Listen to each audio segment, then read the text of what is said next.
నమస్తే welcome to mega 9 Telangana రాష్ట్ర అవతరణ దినోత్సవం సందర్భంగా ప్రభుత్వం ప్రజలకు శుభవార్త చెప్పింది. రెవెన్యూ వ్యవస్థలో మరో కీలక ముందడుగు వేసింది.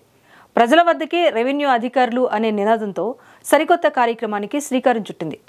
జూన్ 3 నుంచి 20వ తేదీ వరకు అన్ని మండలాల్లో రెవెన్యూ సదస్సులు నిర్వహించబోతోంది.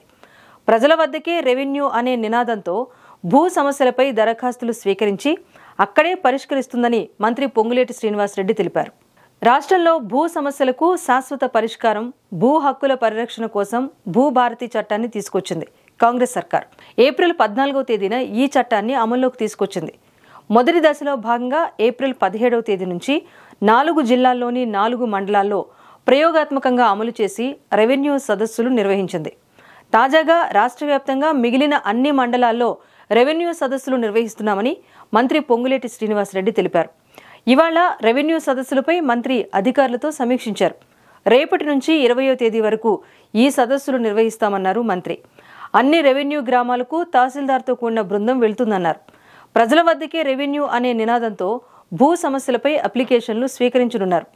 మానవీయ కోణంలో భూ సమస్యలను పరిష్కరించాలని మంత్రి అధికారులకు సూచించారు.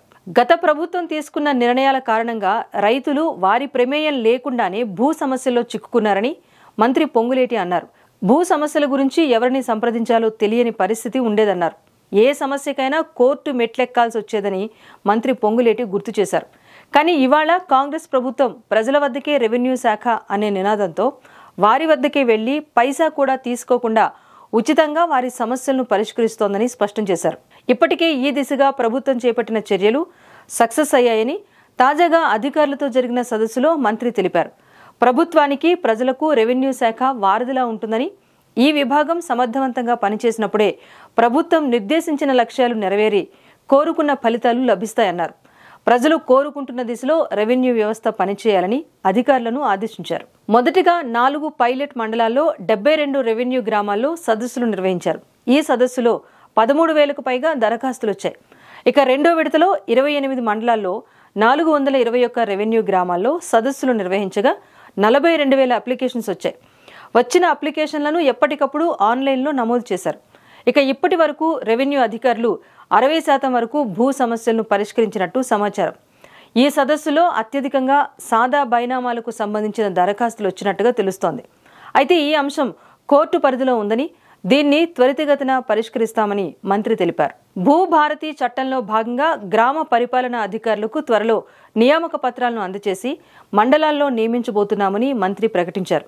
గ్రామ పాలనా అధికారులు 10,954 పోస్టుల భర్తీకి ఒక జీవో విడుదల చేస్తే 5,000కు పైగా అప్లికేషన్లు అందాయని చెప్పారు.